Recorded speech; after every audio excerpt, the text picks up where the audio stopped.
What's up, YouTube? Deadjar here, bringing another video today. It's been a fucking while since I brought you a video.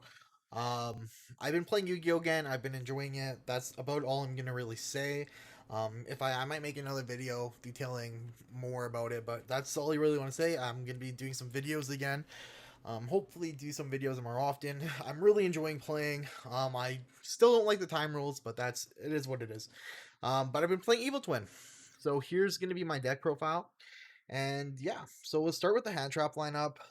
Basically for the hand traps, if there are hard ones per turn, we play two of them. So two Ash, two Ghost Bell, two Nibiru, two Droll, and then Droll is actually just more of like a local call. Basically it's just like my locals was gonna have a lot of Dragon Link, Drytron, Lyrilusk, stuff like that. So I was like, you know what, Roll's probably a good call here. I only want to play two.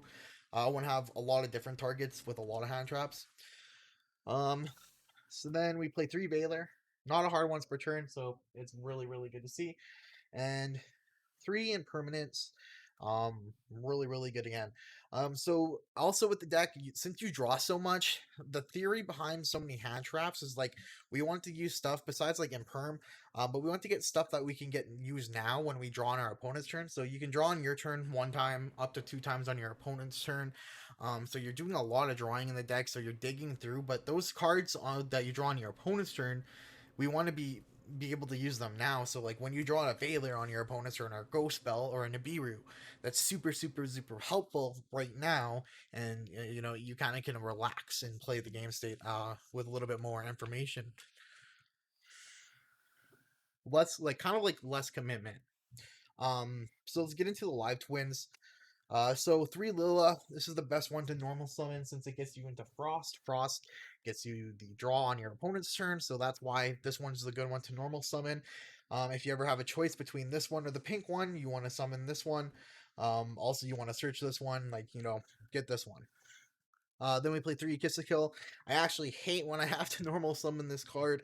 It is very frustrating, but sometimes we play it when we have the Frost in hand, then it's like not so bad. Plus, uh, some stuff we play in our extra deck, with Frost drawing the Frost actually helps us go into more plays.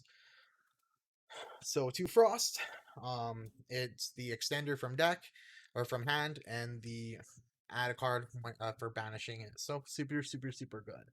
And then we play the one Treat. Obviously, this one's not super good, but it comes up every once in a while. So having the Treat is very worth it, especially when you're forced to summon this one. You don't want when you summon this one, you don't want to summon this one. You want to keep. This is the one I always kind of keep. I keep in deck just in case. It just helps you kind of get back into your plays. And then we do play the one Evil Twin, Kiss a Kill, and Lila. So the effect of this card is irrelevant. It almost will never come up. I guess it could potentially, but I just don't even really see a point where it would. Um, and basically we just use it because it's the only main deck monster that says Evil Twin, and it works with Trouble Sunny's effect. Trouble Sunny, it can banish itself and send one card from the field, hand, or graveyard, to non-targeting send one to the graveyard. So that's why we play this. It makes that alive even when you don't have your Evil Twin board set up. Now we got three live tune Sunny Snitch. This is just the searcher, plus the Pern and Gain is kind of stupid and has won me some matches, especially since like a combo deck's having to take that 200 damage every fucking time they summon. Um, there's been times where I've left people at 200 and they get one summon. Once they summon, they lose. So it really sucks. Also, like, just it's time consuming minusing 200 every single time. People have not been able to get to the battle phase because of that. So it's definitely pretty stupid.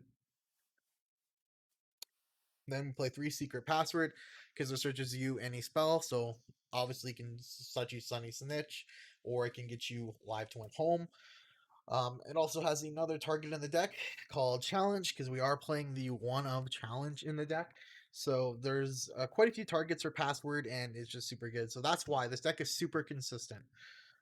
Droll can hurt the deck, but also like depending on the hand, Droll could just be useless. Also, challenge I want to say helps us play around Nibiru. Even when we get Nibiru, if we just set this, we're gonna be able to get our combo going again on the next turn and have an interruption because we get a pop off of this. So it's super good. We played the one called by and the three cross out. This is a one card combo deck. We want to get our combo off and not be stopped. Um, but we're I'm doing some theorying and doing some differences, but we'll see. That's kind of the main goal here. And then the two forbidden droplet. Um, I probably would play three. I'm having trouble finding a third copy of this right now, so but yeah, this is a super good card. There's a lot of really good interactions with it. And then two triple tactics talent. This card can be super underwhelming. I don't really know. Sometimes it's super good. Like when it's really good, it's really good. But like when it's dead, it's just super dead. You know, it's just kind of average. I don't know. I don't know how I feel about it. All right, so that's the main deck. It's 41.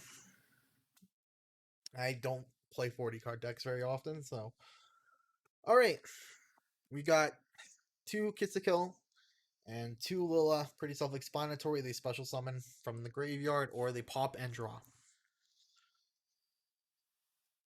Three Trouble Sunny.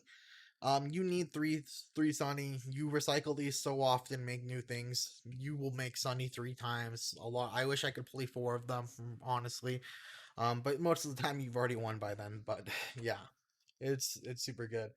Then we play the Decode Talker Extended because these two guys and any normal summon, so on the field, equals OTK with you make Extended, you make Trouble Sunny in this space. You cannot be Nibiru'd because it's only four summons. You go to battle phase, you attack, or you don't attack with this first. You attack with the Trouble Sunny, clear whatever you need to, bring out your Lila to these zones. Then you get a pop whatever you need to, and then you get a draw, and then you can get a double 3300 attack, and boom. So most of the time that would be game. There's also a transcode talker play as well, but I don't play that one. Then we play the nightmare package. Um, I didn't play Serb because I was actually borrowing it. I think in the actual deck profile I did, I had Serb in here, but I wasn't actually playing it that day. Um, it's super good. So you get locked into fiends from the extra deck from this deck from the different live twins, or evil twins. They both lock you into fiends. So being able to make different things like this Phoenix, and then the arrows were really good, as you guys can see. So most of the time you're going to be getting a draw, and you kind of get to make these for free, especially when you use cards like this. You just get to special summon them back. So super good. And then we played the Unchained Abomination. It's also a fiend. Super solid card. Helps you get pops, especially with Lila going off. You get an additional pop. Um, a lot of times people can't get over this, and they want to try to battle over these, and you get another pop in the battle phase. So it kind of adds a protection essence to the deck. They have to get over that before they can get over your engine, is what I'm saying. And then we play the two Link cards. So Link Disciple, Link Devotee, and it. So basically, when you open Frost and any normal summon that gets you anything, you can normal summon your Lila, special summon just the regular one, and then special summon Frost. So now though you have two Cybersts and Frosts on the field, you make these. You get two tokens. You get to mulligan a card, so you get to draw one, put one back, and then you just basically with those tokens you make IP, and then you just go into your regular live twin combo. And then the side deck. So side deck, once again, a little bit more towards my locals. But we got one red reboot, two twins, and then three cyclone, because I really don't want to lose the back row decks. Sometimes like especially in the earlier rounds in our locals, there's a lot of back row decks that, and it's just I don't want to lose to them. So that's basically that. And then 3 Lancia, because card's good. Though, I don't know, the matchup versus whatever Tri Brigade, it's not super hard. We have a pretty decent matchup. But it could be a little bit rough. But Lancia just makes it all that easier. We play the one copy of Nib, the one copy of Droll, since we already made the others. I don't know how I feel about this because, like, a lot of the times, I feel like there's not really a point of siding these in. To be honest with you, maybe the Droll over the Nib. Nib sometimes feels underwhelming. Maybe because I'm not super solid with that card. Then we played the 2 Moth Kaiju. Kaijus I think are really actually good this format. I'm not gonna lie, and I think that um it just does so much. That's basically it. Wind barriers also. And then my spice was 2 retaliating C. Um so basically our locals had a lot of Dragon Link, Drytron, like I said. This is just a meta call that would make them really hard to play around this card. And they would have to use a lot of resources if they weren't able to play around this card, which would kind of suck for them. And they can't just like make Zeus because a lot of times you know want to use this their turn one.